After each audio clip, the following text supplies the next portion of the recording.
What an awful finish to this game for Sacramento. What an awful fourth quarter. I mean, they had a barrage of threes at the end when the game was over. Didn't matter. Yeah, I mean, the scoring in the fourth quarter, the ISO ball, we talk about assisted turnovers at the half, right, Ryno? And we talked about how important that was going to be.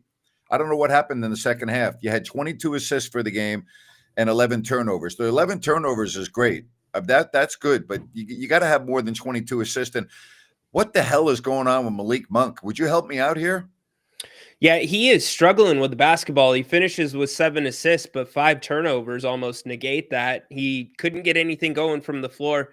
Grant, you said 22 assists for the game. You know, they had 19 after 3 quarters. Yeah, that's my point. What happens in the fourth quarter? It's like the ball gets stuck.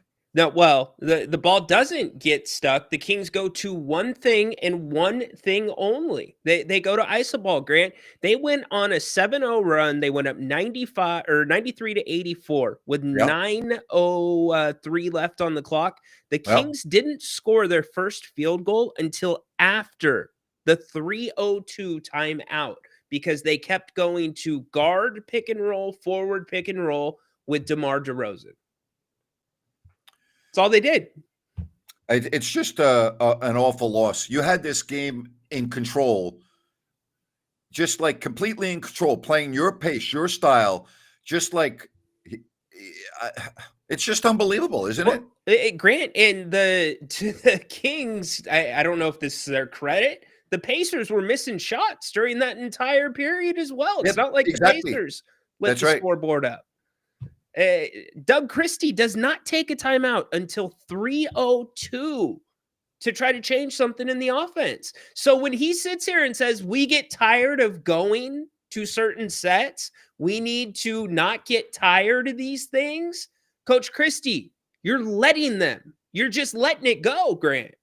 Doug is not ready for this chair yet. He's just not. He's not ready for it. And bless his heart, because he was put into a difficult situation. But the Kings just need, it's so damn frustrating. I know everyone's thinking the same thing we're thinking. This is so frustrating. It's just unbelievable to me how they lost this game. It's incredible. Grant, I'm going to go to the board really quick.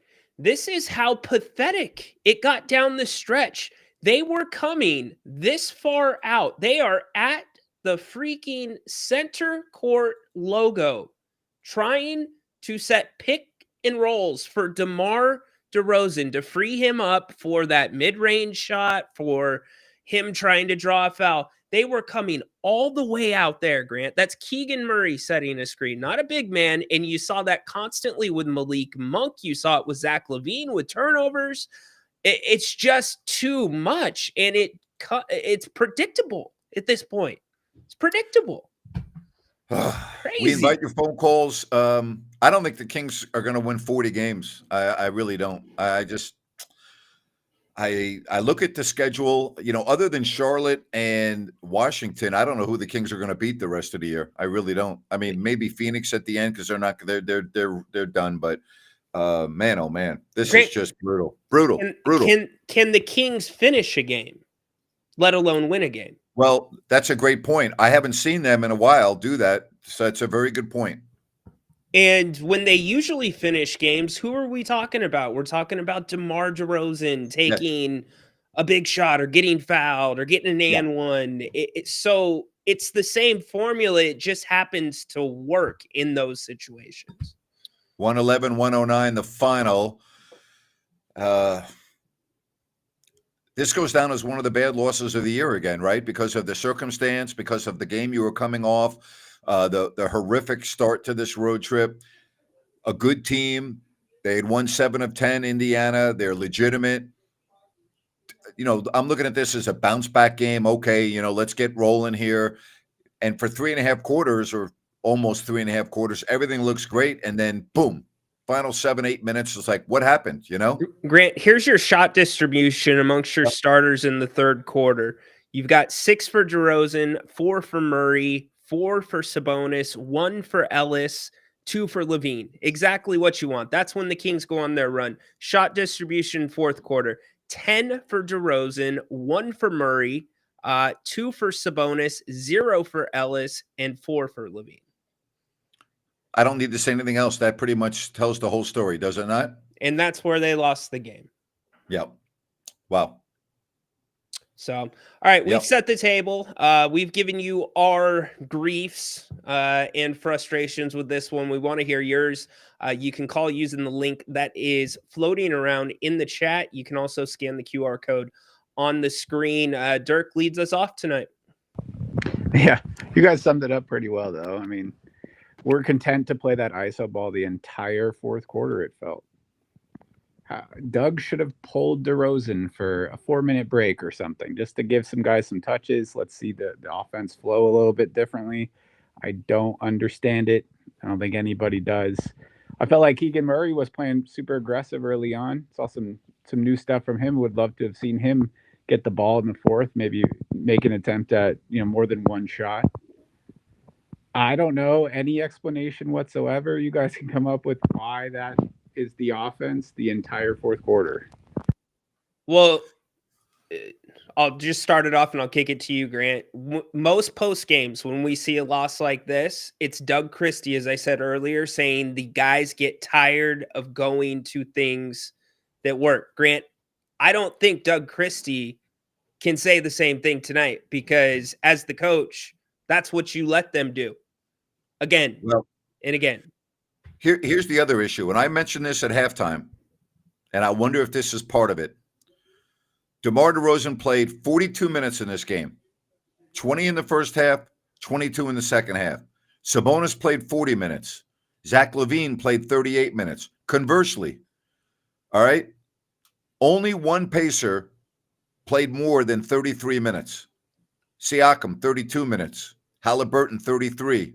Nembhard, 31. Because they had a bench that helped them out. Toppin had 19 and 22 minutes. Walker had 15 and 22 minutes.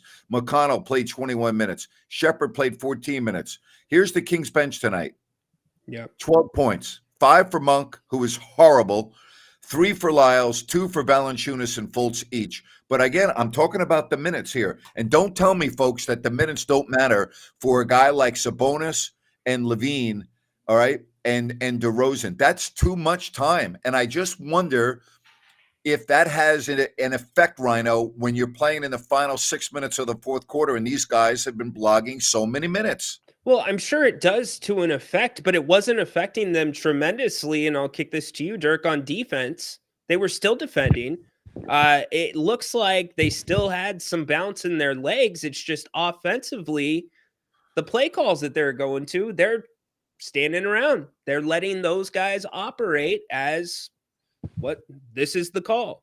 So Indiana was missing a lot of open threes. I don't think this game would have been anywhere close if they had shot a little bit closer to their average. But again, Malik Monk turning the ball over like he was.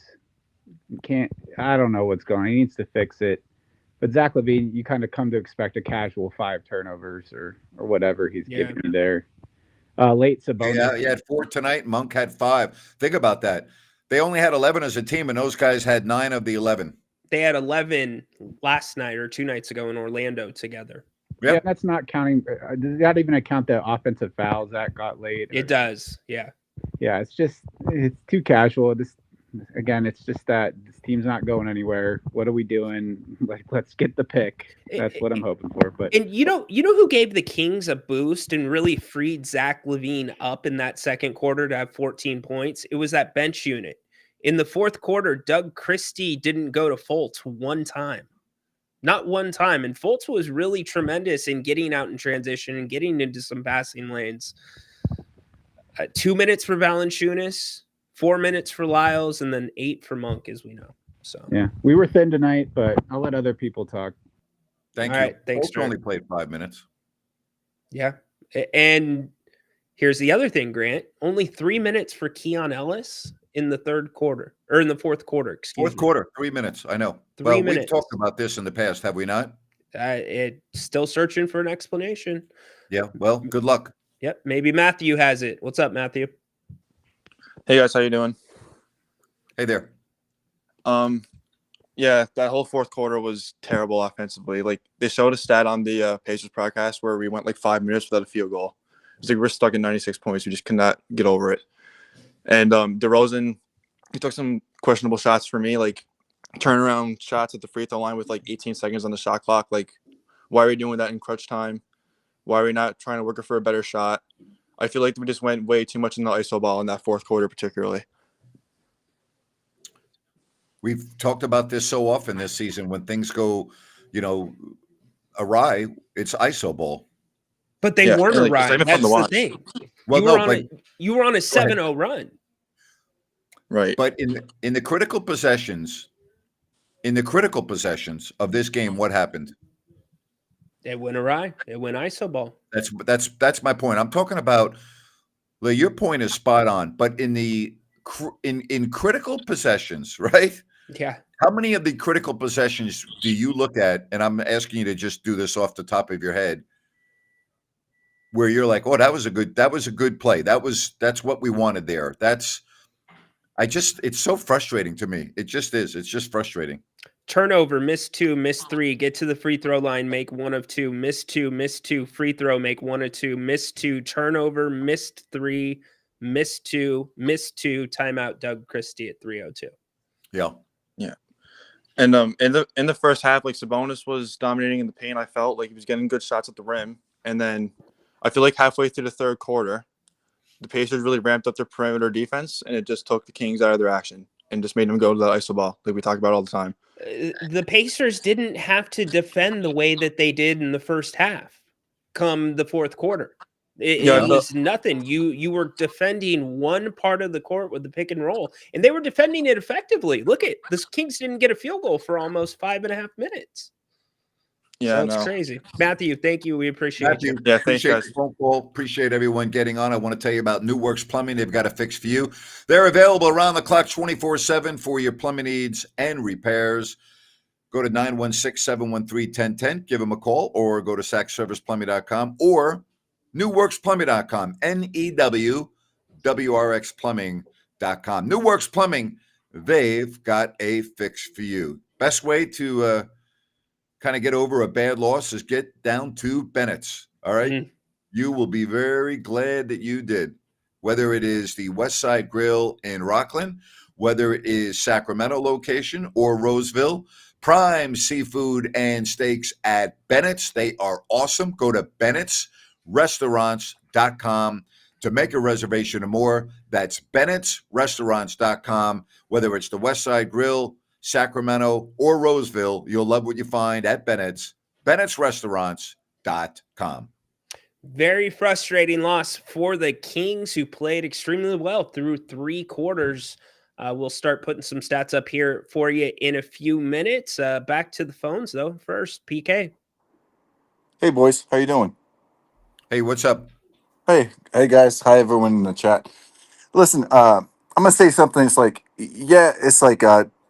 man, we're so freaking frustrated with this team. And everyone's talking about tanking and stuff like that. But here's the thing. Not tanking. I mean, come on. But go No, ahead. I'm just saying it's like the new favorite word by fans right now. It's like a cheap shot. But I'm saying right now it's like, as far as like one thing that Duck Christie and the team can focus on is building some kind of chemistry. It doesn't even if there's one positive, they can focus on, maybe even if they lose, just give us some kind of chemistry, some kind of changes. Put Levine on the freaking bench. Like right now it's like, we're kind of toast. But it's like, one thing that you can focus on that may be appreciated by the fans is just some kind of chemistry, because right now it's like they're getting torn apart to a point where it's like you realize that there's people watching you guys play.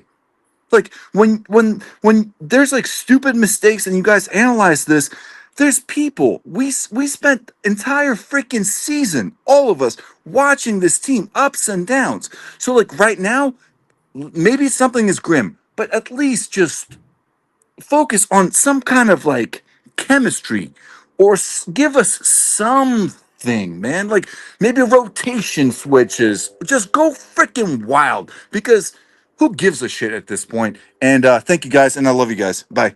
Thank you. Appreciate it, PK. I understand the frustration. Chemistry is something that evolves and it develops. It's not like you can just snap your fingers and go, "Well, we have chemistry." I mean, Yeah. it's I've never been able to put my finger on chemistry when I've been in locker rooms and covered teams, but I know when you don't have chemistry. That it's a vibe. Like you can't really explain it. It's just a vibe. And when you have it, you're like, wow, the chemistry is great. Like everything's clicking. Everybody's on the same page. Everybody's, into everything. That's the way the Kings were under Rick Adam, and their chemistry was phenomenal. There's so many problems with this team, Ryno. There's so many problems with this team. And I think Monty McNair is gone. I think you're going to have a new front office, and I think you're going to have a new coaching staff. I don't see any other way to go. Yeah, I am with you, Grant. There are some bright spots, though.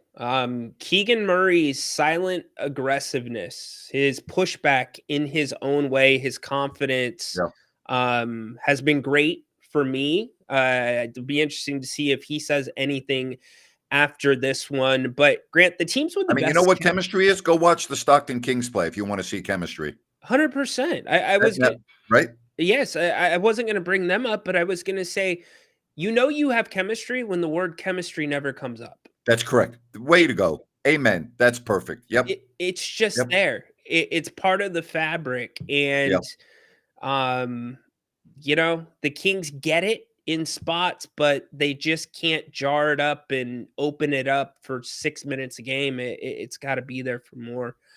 Thank you for the super chat, Bryce. The Kings make me want to drown in liquor.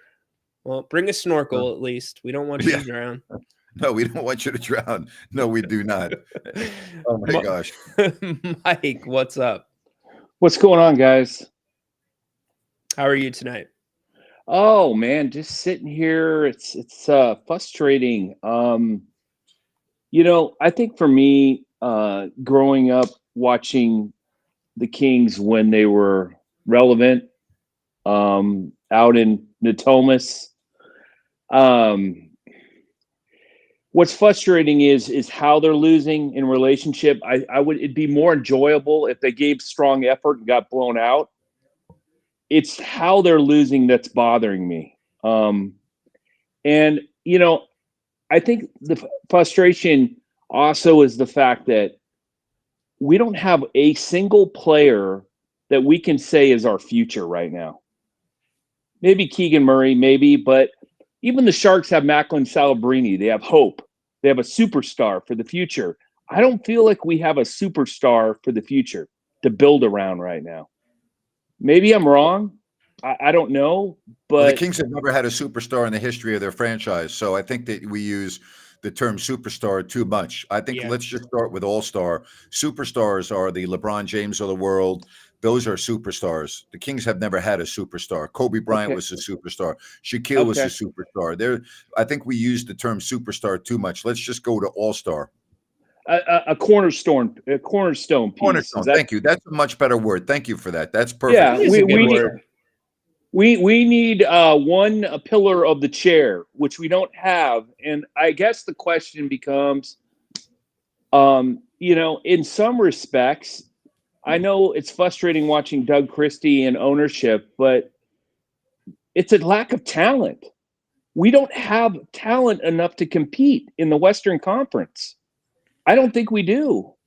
So how do you solve a talent problem being in a small market team like Sacramento? I disagree with you that the Kings do have a lot of talent. When you look at the resumes of Zach LaVine, DeMar DeRozan, Domantas Sabonis, okay, I mean, those guys have been all-stars. We are talking about Valanciunas has talent. Malik Monk's got talent. He's just not playing well right now. I don't know and Keegan Murray's talented. I don't know if he'll ever be an all-star, but he's still talented. I don't know if I would agree with that assessment. Would you say that we're just not balanced enough on our bench? Well, your bench tonight was without two guys. To me, the jury's out on Devin Carter, and I'm also very skeptical about his shoulders. He's got two shoulders that have both been surgically repaired, and that incident that he had the other night, that didn't look bad to me. I mean, I that would be, and we knew he had a bad shoulder. I didn't know he had bad shoulders before he came to the Kings, but that to me has got to be a real problem. I'm not a doctor. I don't have the imaging of his shoulders, Ryno, but that's a red flag to me. Well, I don't know that the Kings completely have the imaging either. They're calling it a contusion right now, and for most of us, maybe you saw it different. I didn't see much contact. I didn't either. Anything that would have indicated a stinger. When he came back this summer from the left one, and he was asked about, are you hesitant with what to expect? He said, no, I know there's going to be some pops because I had the same thing done on my right shoulder in high school. So I think that, as you very graciously and rightfully point out, should have been a consideration when you also had the other shoulder in the draft. But I think you just have a bunch of mismatched socks, to be honest with you, Michael. I mean, they might be nice socks like Nikes and Louis Vuitton. It's funny, the player that I think about, and maybe people think I'm crazy, but when you think about the Phoenix Suns and how talented Kevin Durant is and being on a team like that, why he didn't want to move to make another team, to get another team over the top. I mean, I was hoping he would figure out a way to Sacramento could have gotten him. And I know that's a pipe dream, but look where he is right now. And he's on a team that's not going to be in the playoffs, and he's hurt again. I don't want to get in Kevin Durant's head, but Durant got chastised and was criticized for jumping on the Warriors bandwagon. I was one of them, and I don't know if that entered his mind in terms of at the trade deadline going somewhere else and doing the same thing. I'm just saying, I don't know. I think for me, and I said this the other night, I think it is time, because you might not have the cornerstone. We've never had the star, but I think you do have a few very nice pieces that can fit together with a cornerstone or an all-star. And it's time to really develop them. It's time to put them first. And I don't know if that's something this front office was willing to do, or if a new front office comes in, how they're going to look at that.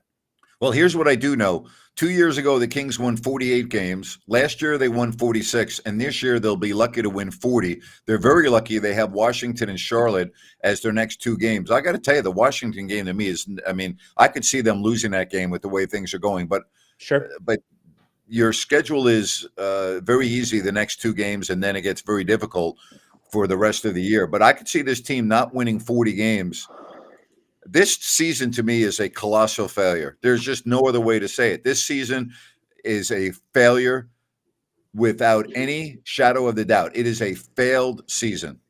So, Grant, what should Kings fans cling to for the future? What should we put our hope to? You can't cling to anything because you got a horrible owner, and that's not going to change. And so I don't want to be a Debbie Downer here, but you really can't cling to anything. If you could pick a coach to come in here next year that could change the way things are, just from an optics standpoint, who would you bring in? It's a great question. To me, I need an A-line coach that would have the autonomy to not have to deal with the owner. And I know that's very unrealistic, because regardless of how you feel about an owner, they have the keys to the car and they drive the car how they want, and there's nothing you can do about it. I don't want a coach who is going to be swayed, influenced, I want the coach to have the power to coach the team. That's what I want. And I don't know who that name is going to be, but I do know this.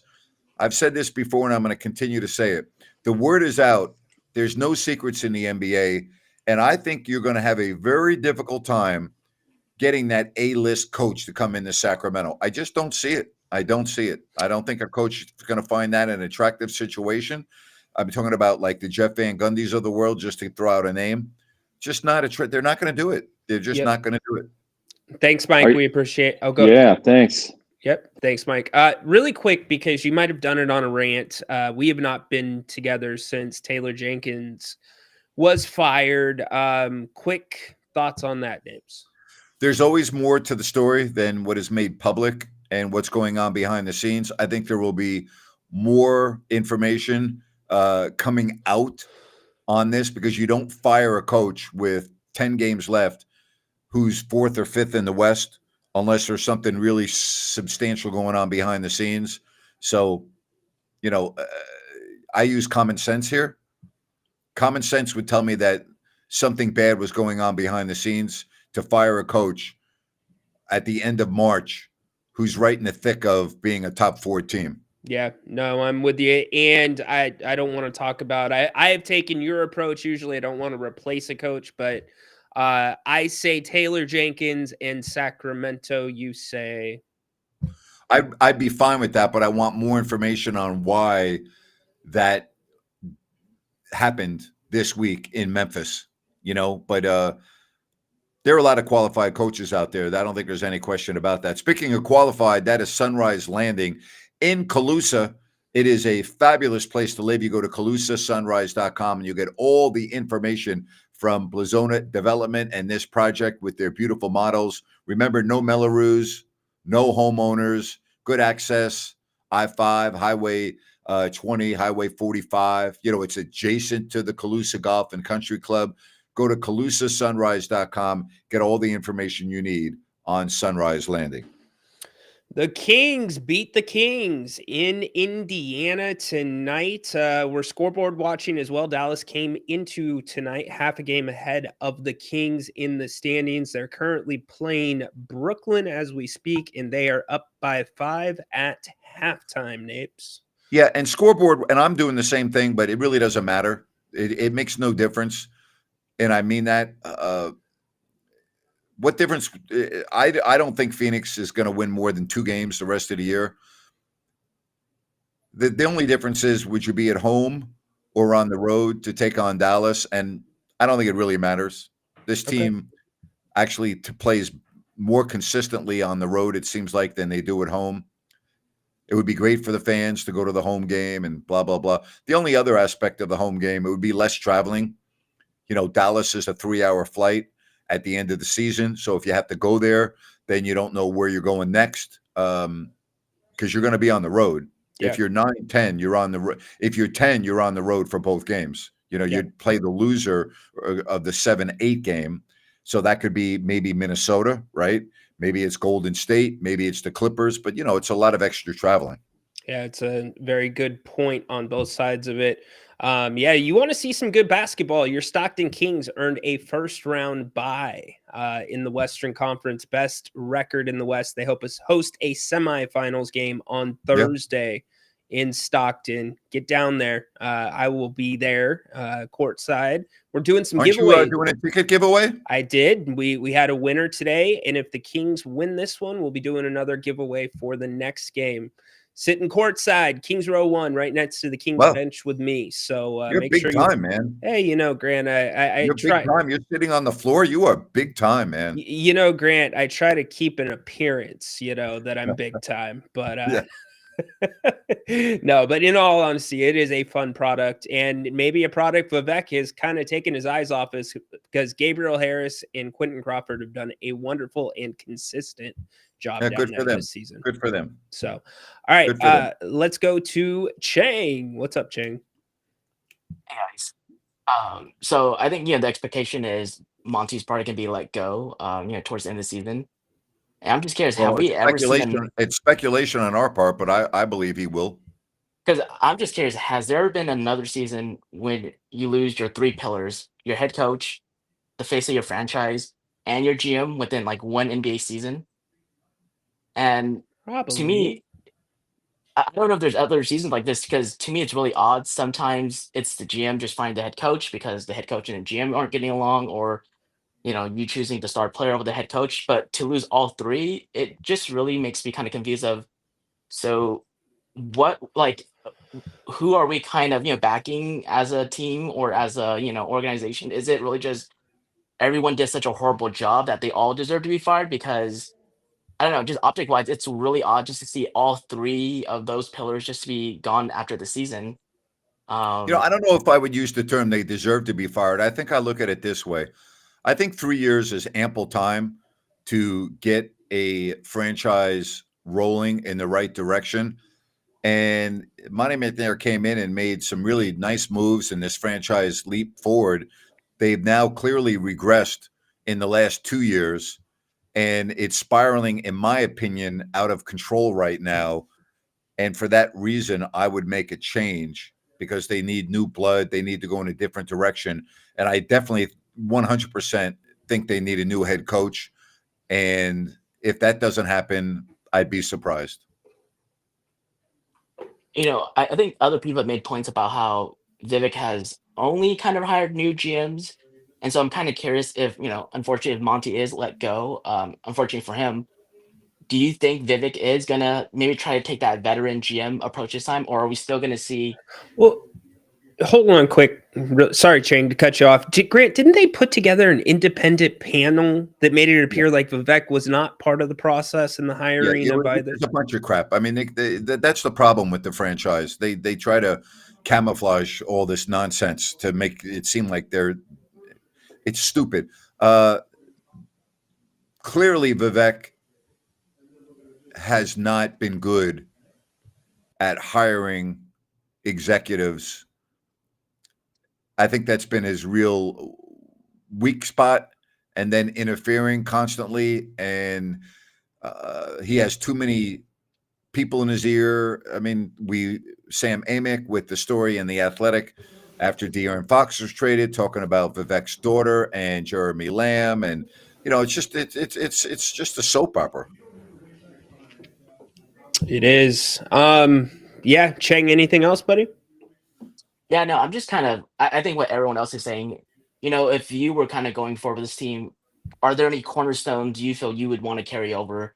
I would say maybe the next couple of years, or is it really just, I don't know. I know we are kind of tied with the cap and everything, but it really seems everyone just really, I would say, at this point, I'd rather just see how this group is kind of around, more defensively. So, just building around Keon and Keegan and seeing them getting a lot more playing time and maybe them having the more ball versus, because to be honest, like with Levine and Sabonis, they're already around 30. You already kind of know who they are. So what's the something with those players? Well, Zach LaVine's not going anywhere because of his contract. Keegan plays a lot.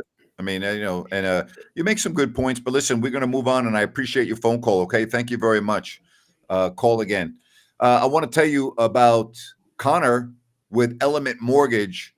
And folks, if you're a real estate agent, if you need a lender who works as hard for your clients as you do, Connor is your guy, and you can give him a call at 916-505-1006 because he'll get deals done. He'll keep you informed at every step in the loan process and makes the process easy for your buyers. Reach out to him today at 916-505-1006. And remember, if you're buying a home, selling a home, Connor is your guy with Element Mortgage. A ton of experience behind him, 100 years of experience plus with the people that he works with. Connor himself is extremely experienced. He does a great job. You can trust him. 916-505-1006. That is Connor with Element Mortgage. And don't forget, coming up in just a little bit, a rant with Grant. Do not forget about the rant with Grant. I got a couple of ideas I can rant on, but I always like to get some feedback from our viewers. So let me know. Connor was sitting courtside the other night for his birthday. I saw his little Instagram video. No kidding. I missed his birthday. Connor, if you're watching, belated happy birthday, my buddy. I apologize. I did not wish you a happy birthday. How about that? He was courtside, huh? Yeah, he was in those good seats.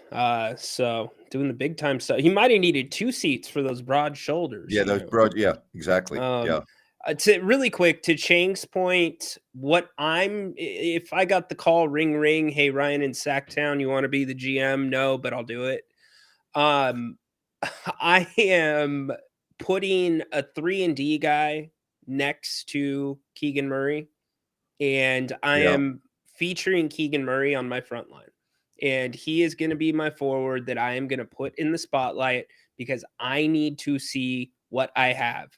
He's been overshadowed for far too long. Even the first year, he was in the shadows, just hanging out in the corner and making threes. And we've seen these incremental improvements. Like if we cut his tape up, you'll see how he's changing, even though you're seeing a lot of missed threes from him as well. Same thing with Keon Ellis, Grant. I'm giving him a lot more run. And then it's up in the air. You know, Zach's going to be there, but I'm trying to get Zach and Keegan my shots for the most part. Malik, maybe a sixth man, and Sabonis, we'll see what direction he seeks in the offseason. 111-109, the final, a disastrous fourth quarter for Sacramento, and they are now 3 games under 500 at 36-39. 7 games left. That plus minus, Grant, it's hanging on. Yeah, it's plus 0.1, huh? It's hanging on. Thank God you got Washington and Charlotte coming up next. Can you imagine if you went negative with those two? Well, yeah, I can't imagine, but with everything we've seen this year, you know. Yeah, nothing is past possible with this team. Andre, what's up? Oh, shoot. Hold up. How do I don't know how to put my camera back, but You're anyways, good. We I'll can talk. hear you. Yeah, I'll talk with no camera, but yeah, so it was just a disaster game on the Kings' end. You know, we just beat ourselves by giving up the game, by no one taking leadership on a court where whether it's driving to the basket, scoring a three-pointer, no one wants to score at the end of the game. So we just lost because Pacers didn't beat us. We just lost to ourselves. So with you. Yeah. That's the story of the Kings seasons, the last season and a half. It's the Kings versus the Kings. Yeah. And if they beat the Kings, the byproduct is usually a close game or a win. Yeah, and you think I was a big fan of Davion Mitchell, even though we still had our criticisms for him. So with Devin Carter being injured, you know, we could have kept Davion Mitchell because he's looking good in Miami. He's also had a couple destinations, though, too. You got to think about that. Because he was in Toronto and then Miami. But Yeah. So I was just saying, what a lucky man to go from Toronto to Miami in the wintertime to oh God. Yeah. Trust me, I know. Yes, I was gonna say exactly. Yeah, I was just taking that out there because we don't have a true point guard, and Mitchell's just a point guard by natural, so. Yep, I think it's the fatal flaw of the way this team was built. I think they looked at Sabonis as the de facto point guard and just thought that they would continue to be able to pound that. And Grant, would you say the wheels are falling off? The wheels are falling off, or they're already a couple wheels are off. You're running on rims right now. Thanks, Andre. Yeah. Still frustrating. We appreciate all the people calling. 111-109, the final. And at what point? Is there any way to salvage this season right now? I'm actually kind of scared of this season being salvaged because I don't want to camouflage the problems. 100%. Yeah, I think you're right. Like if they were to get into the play-in, which I think they will at 10, and beat Dallas, assuming they play Dallas, and then go on the road and beat either Minnesota, Golden State, or the Clippers, and then get into play the Thunder and get steamrolled. Does that make it a good season? I don't think so. No, I think you need the full smack in the face. You need the whole thing, the cold shower, the smack in the face. So losing their first game in the play-in, right? Losing 100%. At Dallas. Yeah, and I don't want that as a no, taking I understand my objective hat off. I don't want that for the Kings, but I don't think this organization, other than some of these young players, there's anything that you should be holding on to from this year. By the way, there's a lot of people asking about the draft pick. Here's the deal, all right? The Kings will lose their pick, all right, to Atlanta, correct? If it's in the top 12. Correct. So just keep that in mind. 12. That's the number. All right. Top 12. Top 12. If the Kings were able to keep the pick, it conveys next year as 2 second-round picks. Two second-round picks. We're done with the, is it going to be a first? Is it going to be a second? Yeah, right. Yep. It's no longer hanging over your head. All right, we are going halfway across the world. Serbia, Baki. He hung up on us. Huh. That was Baki's computer. Maybe that wasn't. So I guess Baki's computer is now part of the show. We have Baki's microwave, Grant. So, all right. We talk about that. If the Kings, for some reason, get passed by Phoenix, who's a game back in a loss column, and the Kings get into the lottery and they're like 12th, they're in the lottery and they don't even get their pick. Like people say, this is not a sure thing no matter how you slice it. It's it's something that's not said enough. Right. You're figuring, and we see, and for all the problems that people have with how that process works, and I still don't understand it to this day, we see teams move up and down all the time with the lottery. Yep. That's how San Antonio got Wemby. Yep. No question about that. And the big prize this year, assuming he comes out of Duke, is Flag, and we'll see how that all turns out. That's for sure. Well, there's been some whispers that he doesn't want to go to Washington, so he might stay in school. Why not? He might make a ton of money still, get some insurance policies. Yeah. Wild West with an IL. Yep.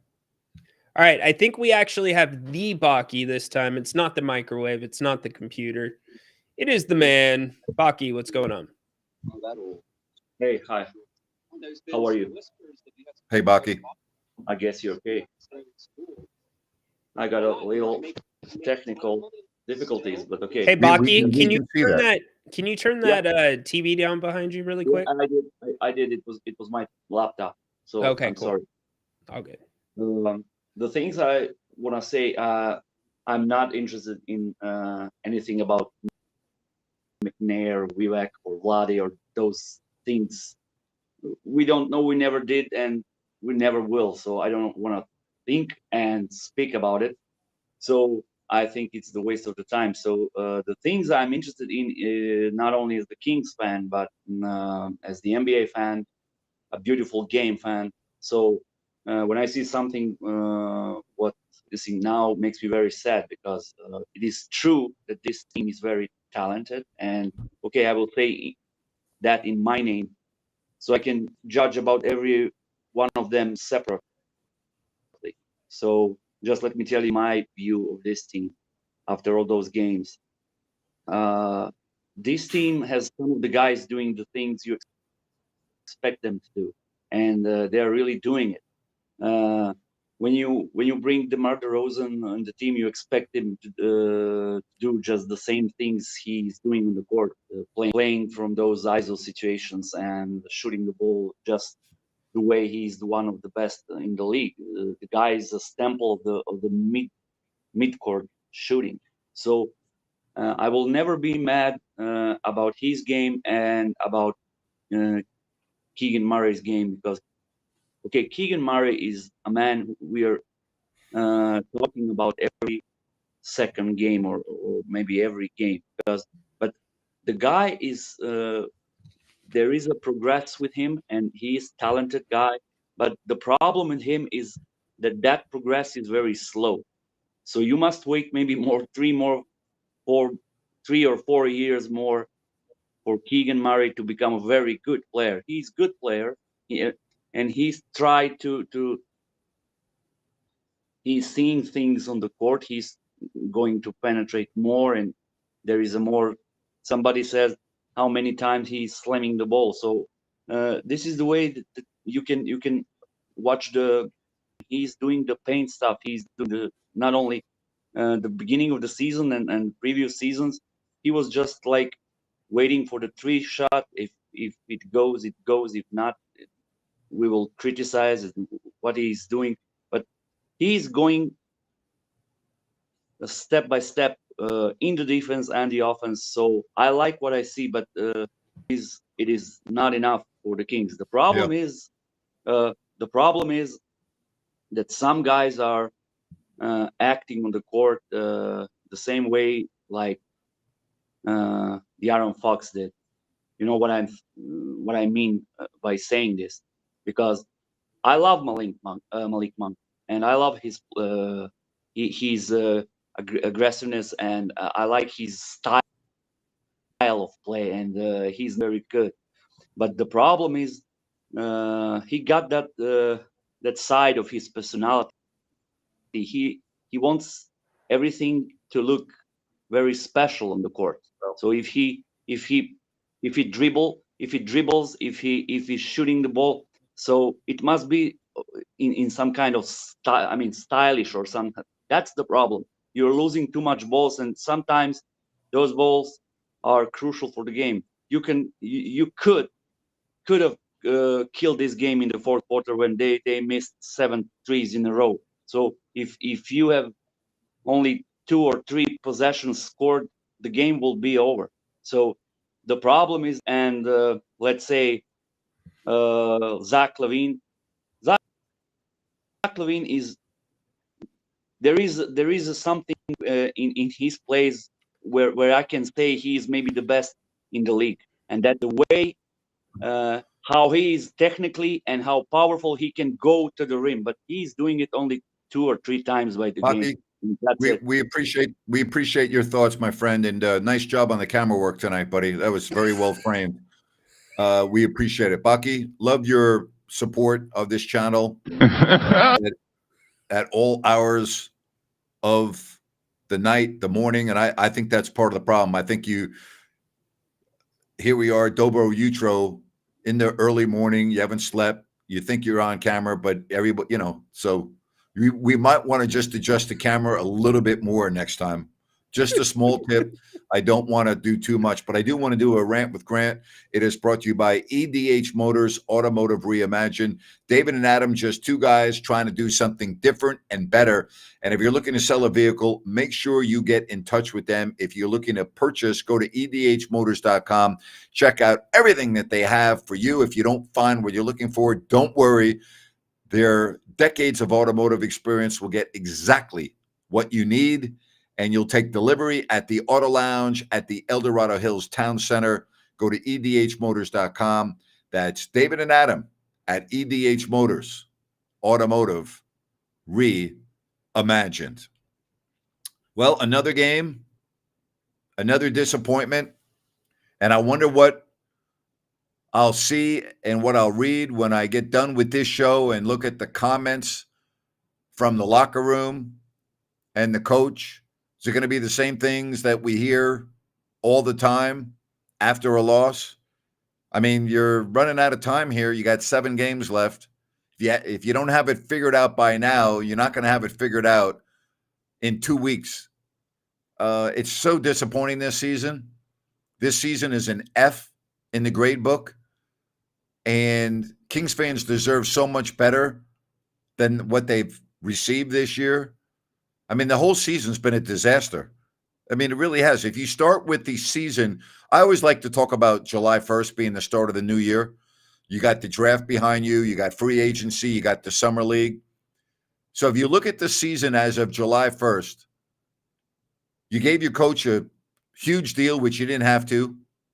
You fired the coach. Happy New Year, Mike. You hire an interim coach who didn't deserve to be the interim coach.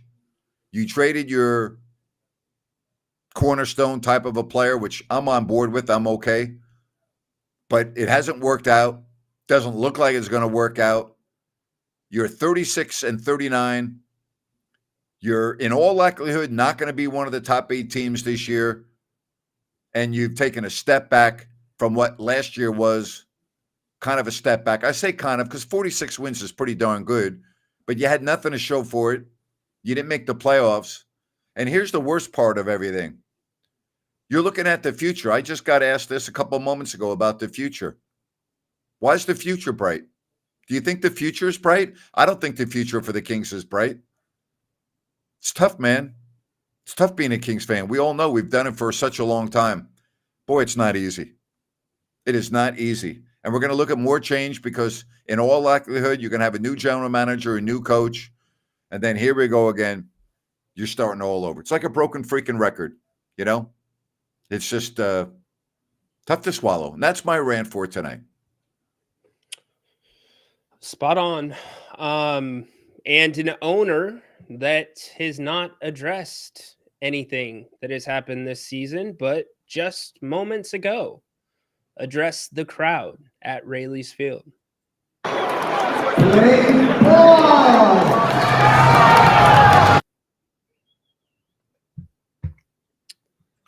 I don't know what to say. I really don't. I don't know what to say. Excuse me, Sutter Health Park. I don't know what to say there. And how nice would it have been for this night to have the beam emanating across the river so everybody in West Sacramento could see the beam all night while they're at the game? Right? How great would have that been? That's like a mic drop observation right there. Think about it. Perfect night. Perfect. Think about that. Perfect for a night. It's not that's what I mean. Night. Yeah. Yeah. And it's I don't know. I'm like at a loss for words. We've been doing this show now since October, and we've had so many more bad losses that we've had to discuss this year than good wins. Right? We've had very few good wins to talk about and many bad losses to discuss on this post-game show. And that's what's making it so frustrating. Yep. You know, you talked about what we're going to read from the players, what Doug's going to say.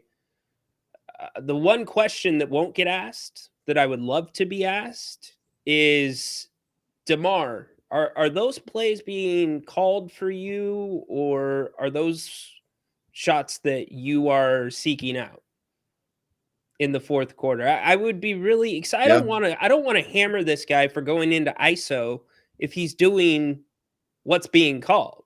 You know, it's I know. I'm with you. frustrating. All right. What's up, my man? How are you? Hey, how you guys doing? Thank you for showing up tonight. I agree with your rant, sir. It's kind of a bummer, and it is tough being a Kings fan. The only thing that is constant seems to be change. And we know that what is going to stay is that Vivek's the jock sniffing owner is going to be owning.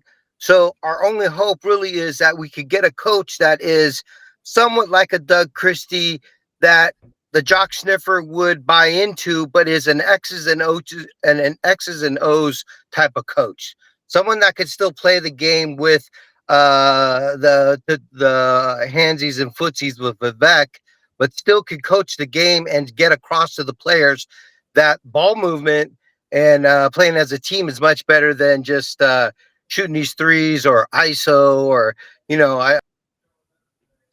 I like to see a little bit more ball movement, and I like to build around. Correct me if I'm wrong, Grant, but didn't Doug play on that team that kind of created that style? Yes, he did. Yes, he did. Right. Yeah, I don't think that Doug has the balls or the ability to step up to Vivek or even to someone like DeMar or Levine. It doesn't make sense to sit Levine down. But in a way, if you're going to run a basketball team and you took away the money and the name and all the dunking contests and whatnot and said, you're struggling in what you're doing sometimes, and so is DeMar, that maybe they should play a different type of role or play something of a role that is more positive for the team. So that's a lot easier said than done, but I don't think Doug is he's done a great job. He's not a head coach. But he doesn't have the ability to play the chess game. I mean, he was out coached. It's not his fault. He's just playing with what he has. And same with Monty. I think Monty's going to get the axe. I think it was his last hoorah, like a Hail Mary for Levine. And now we're stuck with the Levine contract. I would like to do a buyout. I don't see that happening. Honestly. I really don't. Hey, it's always nice It's nice when you can call Me the show. neither. We appreciate your feedback. Thank you very much. Love you too. Thank you. BJ. Love you guys. Yeah. It's insane. Is BJ's talking about that, and then I'll let you take us home from here. I'm looking at the lines because I do think there is something more to who's playing and who's not playing and coming off the bench. Keon Ellis had no turnovers. He had a steal. He had 4 assists. He had 3 rebounds. He shot 3 for 4 from the field. From the field. 27 minutes. Malik Monk, 29 minutes, who was on the floor down the stretch. 2 for 14 from the field. 6 rebounds. 7 assists. 5 turnovers. GP, you'll take us home. Go ahead. What's up, GP? Hey, how you guys doing? What's up? Not much, man. I just wanted to kind of chime in to, see where your guys' views are on, whether you guys, I know Grant wouldn't like us or going to the play-in, about us keeping the pick, and if you guys, have maybe an idea if we do, let's say we do get the pick somehow, right? What kind of would you guys draft a point guard? Where would GP, it's just way too early to talk about the draft. It's way too early. It's the last day of March. No, I know. I'm just saying, what do you guys think the team needs? Well, I don't know what who's going to be on the team by the time the draft rolls around. So they definitely need a point guard. I think we all are in agreement with that. Yeah. Okay. Yeah, and tonight's game, man, I think they could have beat the Pacers easily. I think they obviously are lacking guard play, but I don't know. I think Levine has to pick it up. I don't know whether it's plays and X's and O's, but let's see if Doug has a full off season or where we go with the coaching, because like you guys said, most of it is up in the air. But I guess just to watch more basketball, I'd like to see them go to the play-in, but I honestly want that pick, man. I'm with you guys there. We'll see what happens, GP. Thanks for the call, buddy. We appreciate it. The road trip will continue in Washington. We'll have all the coverage for you, so make sure you follow us, subscribe to the channel. You'll always know what we are doing. I'll be doing a show tomorrow at 8 o'clock. Ryno, what's your schedule tomorrow? 2 p.m. King's Court right here. All right, and I'll be on at 8 o'clock. We'll do an evening show tomorrow right here on If You Don't Like That. No beam lit tonight. Sorry, folks, but thank you for your support. We'll talk to you soon right here on If You Don't Like That. Bye-bye now.